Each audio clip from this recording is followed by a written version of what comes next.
Nós vamos falar um pouquinho sobre aquela que é a doença bucal mais prevalecente da nossa geração, que são as lesões cervicais não cariosas.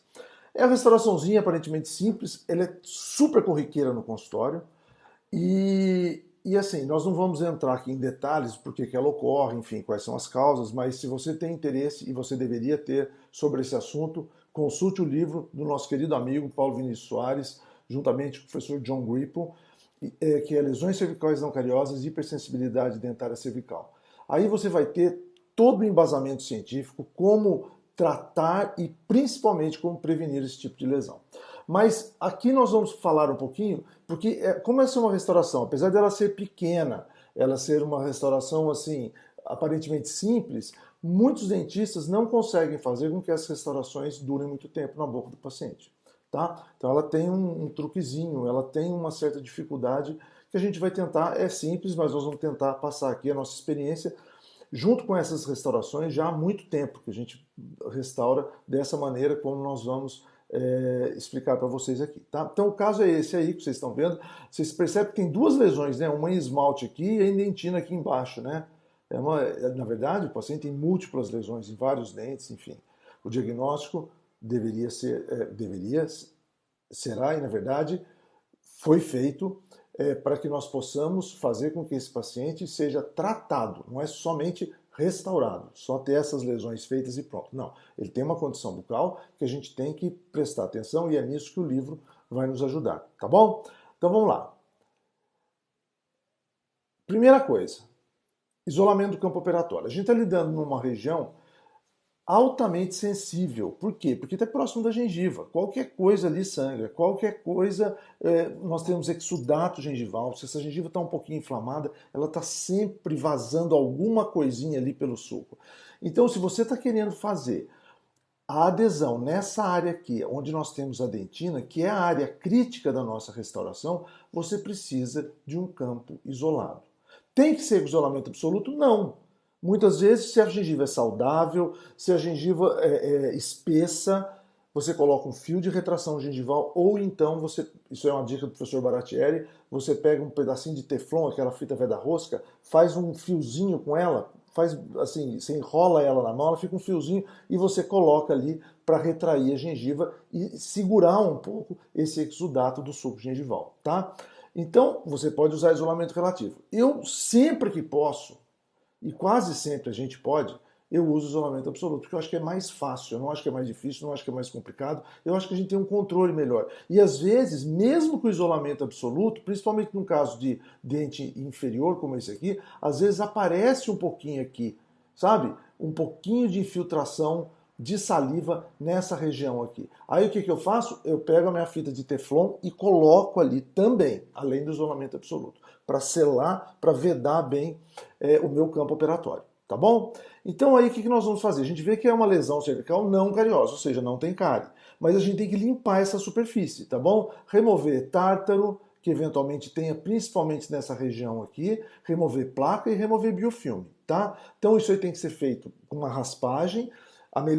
O melhor instrumento que eu acho para a gente raspar essa região é uma lâmina de bisturi número 12. E depois fazer uma profilaxia intensa, tá certo? Com um jato de bicarbonato, tá? Nisso, se você não tem o isolamento absoluto, muitas vezes você já começa o sangramento aí, tá? Nós vamos fazer um leve bisel no esmalte, asperizando ligeiramente, e nós vamos usar como adesivo, um adesivo autocondicionante pela técnica de condicionamento ácido seletivo do esmalte. Bora lá. O que quer dizer tudo isso? Quer dizer que nós vamos condicionar com ataque ácido só o esmalte, tá? Como vocês estão vendo aqui. Só o esmalte. Tá vendo? Só o esmalte. Depois é importante você sugar esse ácido e não só jogar água, porque se jogar água, a água vai levar o ácido para a dentina também e a gente não quer. A gente não quer o ácido na dentina, só no esmalte, por causa do tipo de adesivo que nós estamos usando, tá? Então lava bem, um jato de ar e água, seca bem, seca, porque a dentina não foi condicionada, então a gente pode secar. Aí eu vou aplicar um adesivo autocondicionante de 2 passos. No caso que nós estamos usando aqui, é o Clearfield Self-Etch Bonding da Curaray, que é um padrão ouro dos adesivos autocondicionantes. Esse adesivo ele tem dois frascos, uma substância preparadora, que é chamada de primer, e um adesivo propriamente dito, uma resina fluida hidrófoba. Então a gente vai aplicar o primer na dentina seca e no esmalte condicionado, tá? Na dentina a gente vai esfregar bem. Para isso a gente precisa de um microbrush que não seja muito molinho na ponta. Ele tem que ser um microbrush mais rígido, mais duro, para que você consiga esfregá-lo com uma certa consistência. E aí depois, olha aqui. Então nós estamos esfregando. Outra coisa, você coloca uma gota no seu casulo. Você molha e esfrega, molha e esfrega, molha e esfrega, pelo menos 20 segundos. A gente deixa 30 segundos. E vai molhando, esfregando, molhando, esfregando, molhando, esfregando. Depois evapora bem o solvente, tá certo? Não fotopolimeriza e a gente aplica agora o conteúdo do segundo frasco, que é o bonde, que é uma resina hidrófoba. Essa resina hidrófoba, ela faz com que essa superfície dentinária, que vai ficar exposta ao meio bucal, ou seja, a interface entre a restauração e a dentina exposta no meio bucal, seja menos degradável pelo ambiente úmido aonde ela está inserida, que é dentro da boca. Tá certo? Então vamos lá. Então depois a gente vai aplicar, vocês viram aqui, eu vou voltar aqui um pouquinho o vídeo. A gente aplicou o bonde e a gente tem que afinar ele depois, senão ele fica muito grosso, ele fica uma camada muito espessa, ele é espesso, né? Ele não tem solvente, então ele é um líquido espesso. Então, quando você passa delicadamente, ao invés de jogar um ar, a gente está sugando o excesso. Por que eu estou sugando o excesso e não jogando o ar? Para não incorporar bolhas de ar nessa minha camada. E outra coisa, muitas vezes a nossa seringa ela está suja, o ar não está puro. A gente tem que ter certeza que aquele ar não está contaminado por água ou por óleo.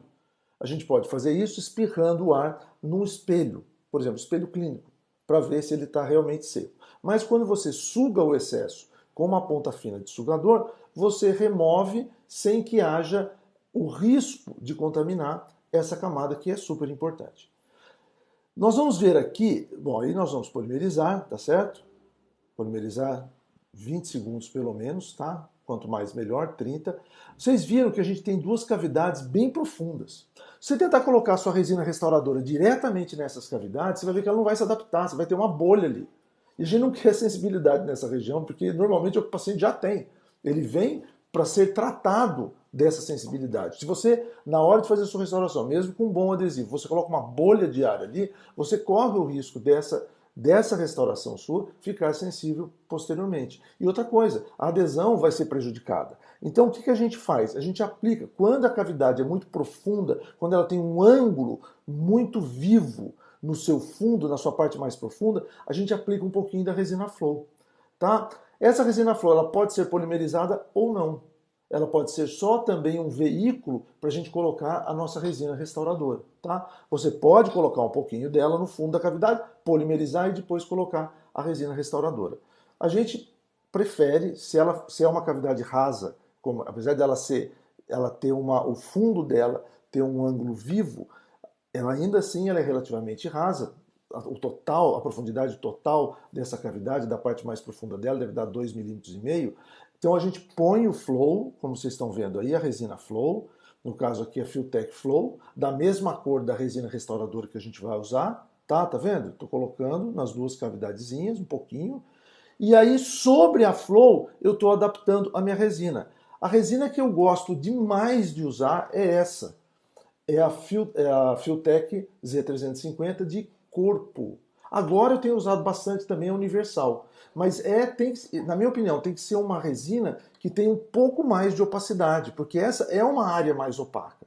Se você usa uma resina muito translúcida, uma resina de esmalte muito translúcido, ela fica acinzentada, a restauração fica acinzentada. E se você usa uma resina muito opaca, de dentina, por exemplo, e só a dentina, você pode usar a dentina no fundo, mas alguma outra resina, como por exemplo essa por cima, mas se for só a dentina, ela tem um valor muito alto, ela fica aparecendo. Então eu gosto muito das resinas de corpo.